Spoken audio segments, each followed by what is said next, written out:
So, let's look at lightning, because this is relevant to what's coming up about the film that the rock is going to be appearing in. For as the lightning comes out of the east and shines even to the west, so shall also be the coming of the Son of Man. For the Son of Man will come like lightning. But interestingly also, lightning is used for Lucifer. Jesus said, I saw Satan fall from heaven like lightning. Look at the rock, Black Adam, coming down from the sky in lightning. So he here could be showing himself to be Lucifer and the Son of Man in the same image. And I'm aware that he didn't produce this image, by the way. I'm aware that this was produced by an artist for the film. But it's showing him descending from the heaven in lightning. So that fits with both Lucifer and Jesus. So the image kind of suggests that he could be both. The interesting thing about Black Adam is that he is a villain. I mean, he's a real dark villain from DC Comics. I've researched him quite a bit and researched the storyline behind him, and he's a really, really bad guy. I mean, he's the enemy of Superman, the enemy of Shazam, who's meant to be a good guy. This guy's really bad, and he's really violent. He does some really violent and brutal things. He has no heart. He has a black heart, in fact. And also you'll see on his chest there is the lightning, which is often used to represent Lucifer. This again is some artwork with the rock dressed as Black Adam. And you can see in his eyes there's this dark power flowing through him, which is the power of evil.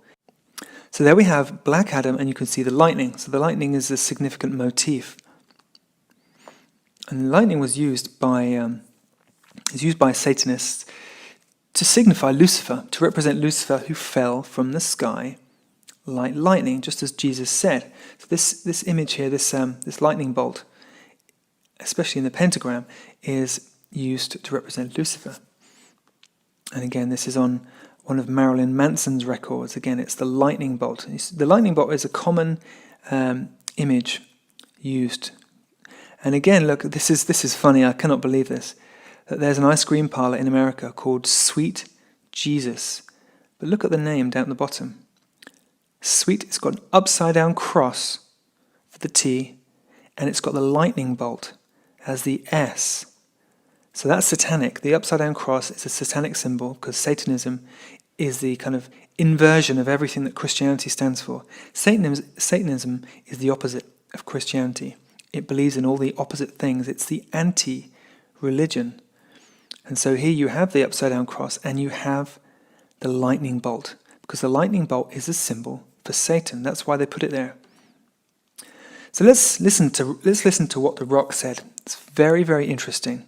And listen carefully to his words, and I'll play it twice so you can hear it very clearly. You referred to Black Adam as a hero, but he's a villain. What's that mean for the movie? It's really in our interpretation and who we deem a hero. Yes, of course, Black Adam in the mythology is a villain, or he could be considered an anti-hero, or to some, he's a hero, to some who have a black heart like me. And it means, to me, he's a hero. So, he said, to some, he's a hero. To those who have a black heart like me. DC's Black Adam is no longer a villain, thanks to Dwayne Johnson.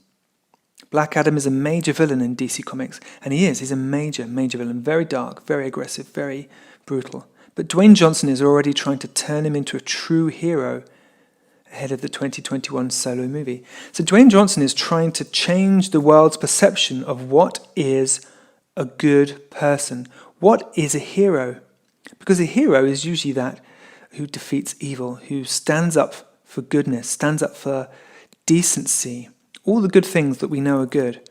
But now, with this character and with his commenting that this guy's a hero, that Dwayne Johnson is trying to change our perception.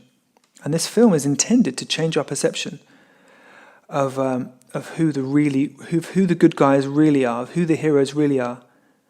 So the idea is to get us to think that the hero is actually the bad guy. The hero is the one who's destructive, who's ruthless, who is heartless and uncaring. That's the hero that they want to paint for us. And that's the role that Dwayne Johnson is going to portray as the Antichrist. He is going to be a political leader. He's going to lead the people who all think he's a good guy. They all think he's wonderful. They all think he's caring. They all think he has the people in his heart. Yet he is deceiving them, and he has bad intentions. And he's going to change the perception of all the people who follow him. He's going to persuade them that it's right to be cold, brutal, heartless, and essentially evil, because that's what happens. It says in the Bible that halfway through the tribulation, the Antichrist reveals his true black-hearted nature. So everyone's going along thinking, this guy is really good, this guy, he cares, he wants to make a difference. But halfway through, he reveals that actually, he is actually a villain. He is cold-hearted, black-hearted, and has evil intentions. And this is exactly what this film is preparing people for. This film, released on this significant date, the worst supervillain in the DC Comics, who is now being portrayed as a hero, and who is going to be fighting the good guys. I mean, Superman will not be in his next film, I don't think. But the idea is that you turn the good guys into bad guys, because you show Black Adam as you generate sympathy for the bad guy. You get people liking the bad guy, because everyone likes The Rock. So if they see The Rock in a film, they're going to be rooting for him. They're going to want this guy. They're not going to hate him because they like him as a human being. So they're going to be rooting for The Rock and actually wanting him to defeat the good guys.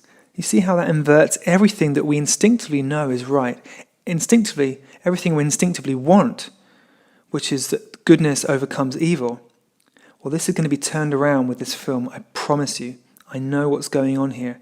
And it's all a foreshadowing of what The Rock is going to do when he comes into his political position. And he starts leading people, and he starts making big decisions.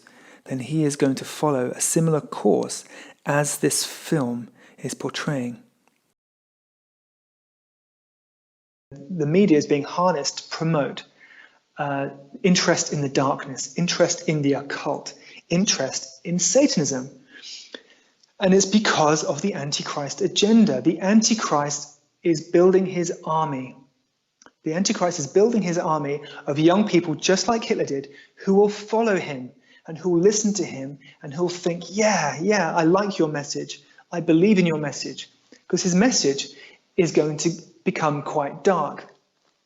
So I'll explain the psychology of the Antichrist himself and how he's going to operate.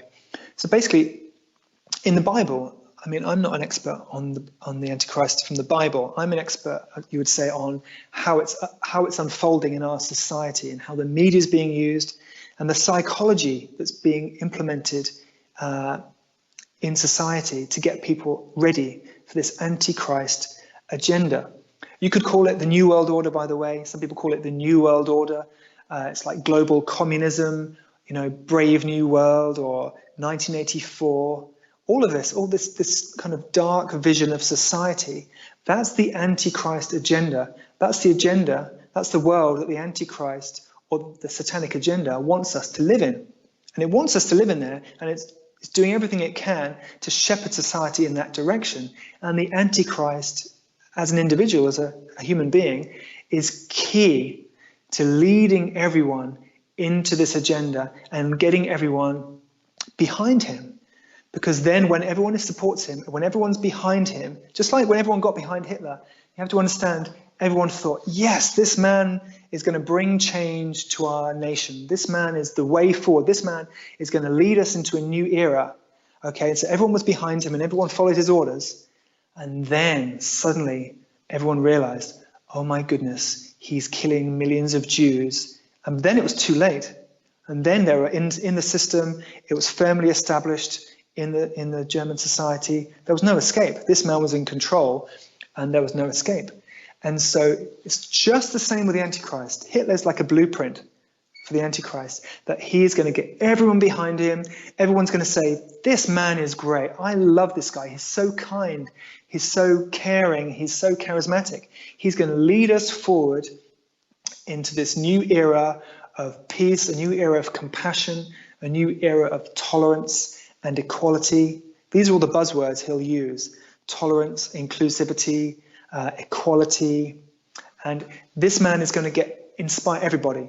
And he is already inspiring everybody. And I'll tell you in just a moment the exact identity of this man, because this man is one of the most popular actors on the planet, one of the most popular human beings on this planet. This man is currently doing what Hitler was doing in the 1930s. He is selling himself as a man of the people, a man who cares, a man who stands for equality, a man who stands for compassion, a man who cares about everybody, a man who will lead society into a new era of peace. Now, these are the messages he's putting out, and this is his kind of promise. This is what he's going to be promising people and what he is promising people.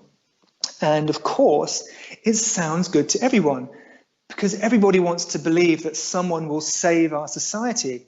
When people are seeing what's happening with the pandemic and with the creeping in of communism or socialism and the loss of freedom and the rioting in America, everyone is thinking, oh my goodness, where is this all going? Where is this going to lead us? We need a savior. We need someone to stand up and lead this world in compassion and love, who's going to solve our problems, who's going to get rid of all the hatred and get rid of all the negativity. And so there's this great thirst now, just as there was in Nazi Germany, there's this great thirst, and the thirst is increasing. And it's going to increase more and more. So there's this great hunger for a new leader to emerge and lead the nation, and not only the American nation, because he's an American man, but lead the world into this new era of hope and optimism and tolerance and inclusivity and compassion. Where are you? Where is our leader? Where are you? Where is our compassionate leader?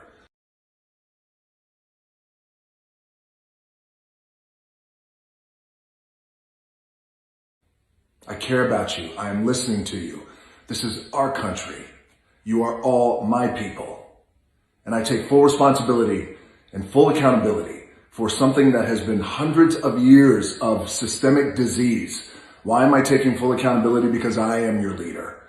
I'm your leader, and I'm going to do everything I can to make this right. And I'll tell you what, you give me some trust, you give me some time, you give me some effort, you give me some love. I'm right there with you, and together we're going to make this right. Together we're going to create that change.